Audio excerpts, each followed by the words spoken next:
Hello, ladies and gentlemen. So now we're going to factor this expression, this polynomial expression, by grouping.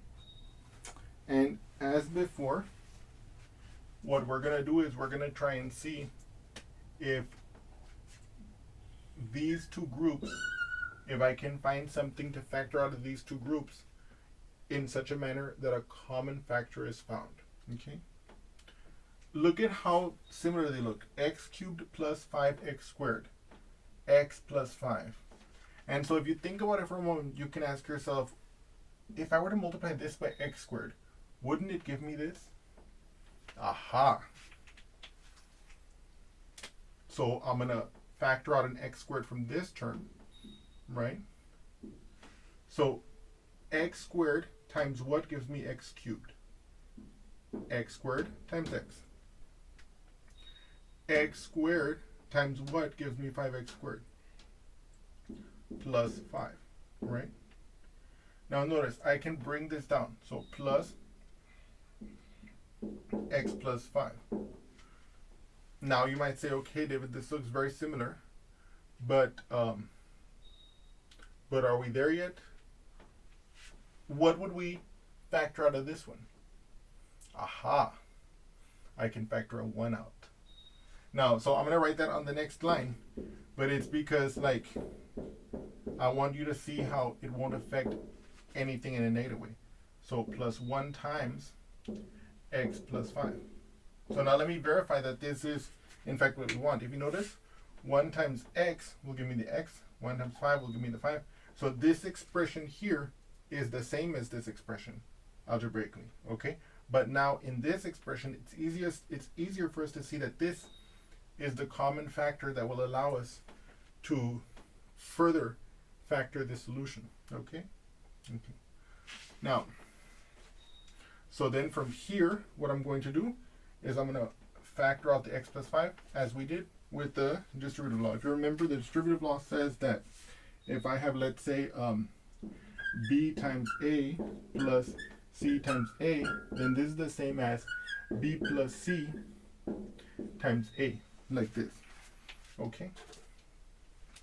So if I do that here, I can see, aha, that's x squared plus 1. That's my b and my c, right? And then my a is the x plus 5. Okay? And so here we have our factorization. Now I want to point out something to you here. You might say to me, David, can I go further than this? Can I factor it more? And in this case, if we want to keep the coefficients as integers, then we cannot factor this more. Okay? So in other words, so strictly speaking, if we want to keep the factors as integers, we cannot factor this any further. And so we can therefore say that that x cubed plus 5x squared plus x plus 5 is equal to x squared plus 1 times x plus 5. Okay? That's where you would stop in most cases for the factorization. Okay? And the second thing, so now,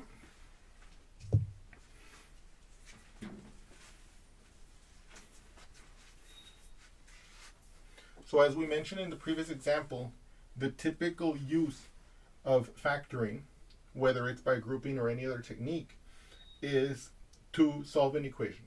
Okay, and in particular, in this case, the equation we could solve with this technique is we could solve x cubed plus 5x squared plus x plus 5 equals 0. Because if we wanted to solve this equation, having factored the expression on the left-hand side, we can replace the expression on the left-hand side with its factorization. In this case, we can say, aha, if I was solving this equation, I would write the left-hand side as x squared plus 1 times x plus 5. And since we saw the factorization, and in the previous example, we saw that when we factor it, the factorization is algebraically identical to the original expression. So if this is equal to 0, then this must equal to 0. Okay? Then, using the zero product property, that will cause us to have the following situation. Either x plus 1 is equal to 0, okay? Or x plus 5 is equal to 0, okay? Okay. For simplicity, I'm going to do the right-hand side one first. So I would subtract 5 here, and I would subtract 5 here, okay? So I would get x equals negative 5, okay? This one, I would subtract the 1, okay, from both sides, and I would get on the left-hand side x squared. On the right-hand side, I would be left with negative 1, okay? And then what I would do is I would take the square root of both sides, because what's the opposite of squaring a value? Taking the square root. So the x will equal to the plus minus square root of negative 1. Now, I want to make a brief point here about why I put the plus minus in front. Whenever you're taking the square root of a number, whenever you want to take the square root, like for instance, if in this case I'm taking the square root of x squared to get the x, I always affix the plus minus because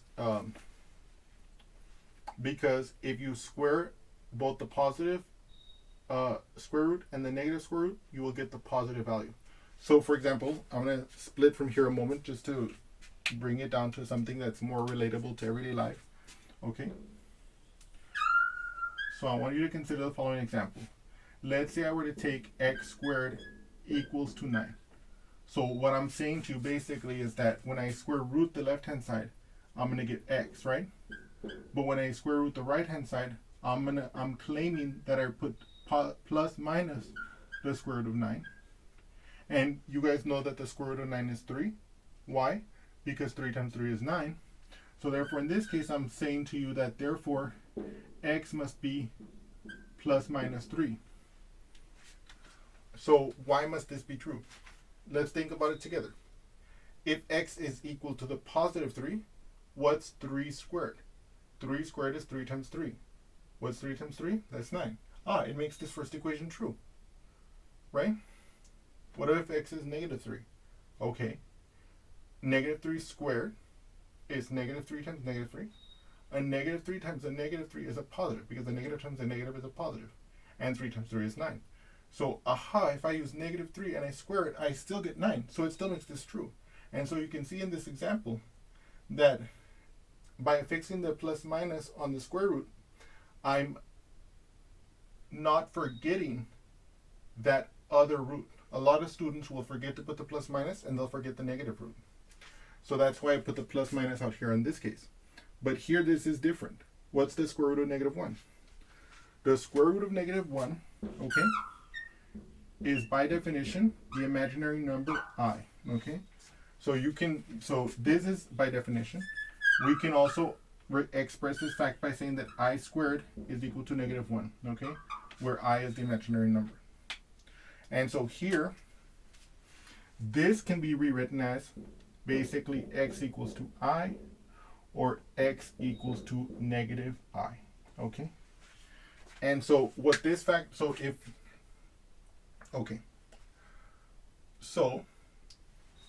if our original goal had been to solve this equation, well, by using the factoring by grouping technique here, we were able to factor the left-hand side, and it gave us this expression here. It gave us this equation here. Then, using the zero product property, we were able to see that that gave us these two conditions. Either this factor, the x squared plus 1 equals 0, or the factor x plus 5 equal to 0. Okay? The factor x plus 5, the constraint x plus 5 equals 0 gave us the solution negative 5. Okay? Now the constraint x squared plus 1 equals 0 gave us the two solutions x equals I and x equals negative I. Okay? And so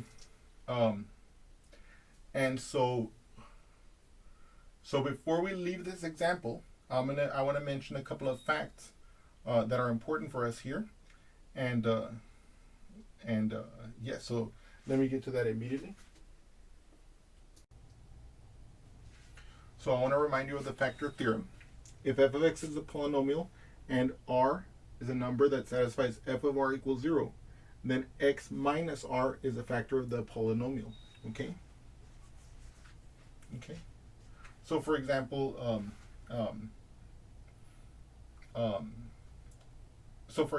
here we see that we haven't verified that if you take -5 and evaluate this expression, you get 0. But because of the previous problem, I expect that you guys probably will accept that. Okay. Okay. But you guys can and should test it. If you plug in -5 into this expression, does it in fact make this equation true? Well, from the factor theorem, we can see that implies that if r satisfies f of r equals 0, so let's assume that it does, and that this would be our expression of f of x, this would be our polynomial, okay? Then x minus r is a factor of the polynomial f of x. What would be x minus -5? That would be exactly the x plus 5. And we see that is in fact a factor of the polynomial. So that makes sense. And the reason why I'm bringing this up is not to give you that as an example. You're like, David, we just saw that. Okay? What's the big deal? Here's the big deal.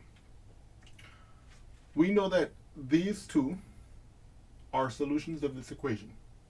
We haven't tested it yet, but we're going to accept it for now. Okay? We're going to accept it for now. You should never accept anything just like that, but we're going to accept it for now and see where it leads us. Well, from this factor theorem, it would suggest that x minus I would be a factor, and that x minus -I, or in other words, x plus I, would be factors. And so we can say, aha. So we could actually factor it as x minus I, x plus I, times x plus 5. Or this might be what you might naturally want to ask. David, you said we would stop here, but now from the factor theorem and from what we did over here, you're saying that maybe we could go this, maybe we could factor it like this. Okay? And so basically my concession is yes, that is possible. But usually when you're factoring polynomials, you'll usually factor them with factors that only have integer values. What are integer values? 0, plus or minus 1, plus or minus 2, plus or minus 3. So for example, you see these only have integers. Here we have imaginary numbers, okay? But I did want to include that in our discussion because I don't want you to think that this is not possible, but that, it all depends on the situation. But usually when you factor it, you'll leave it like this with integer coefficients and constants, okay? The other thing I wanted to bring up with this example is what these imaginary values mean, okay?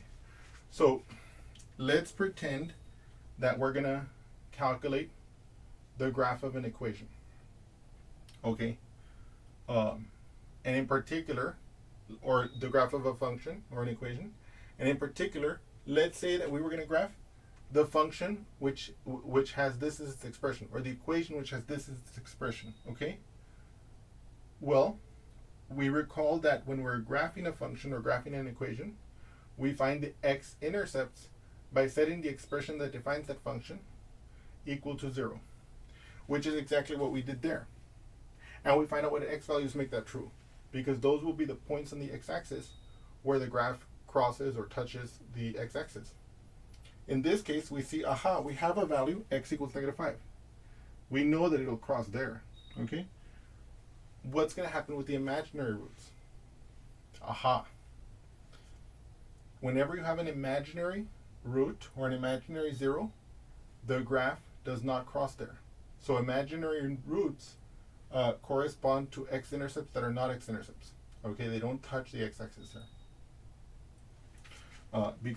So that's why that's one of the reasons why they were called imaginary. Okay, but so if we were graphing this if this was our polynomial, and we were setting it equal to 0 to find the x-intercepts, we could conclude that the only place on the x-axis where this polynomial, if we were graphing this polynomial, the only place where it crosses the x-axis would be at x equals -5.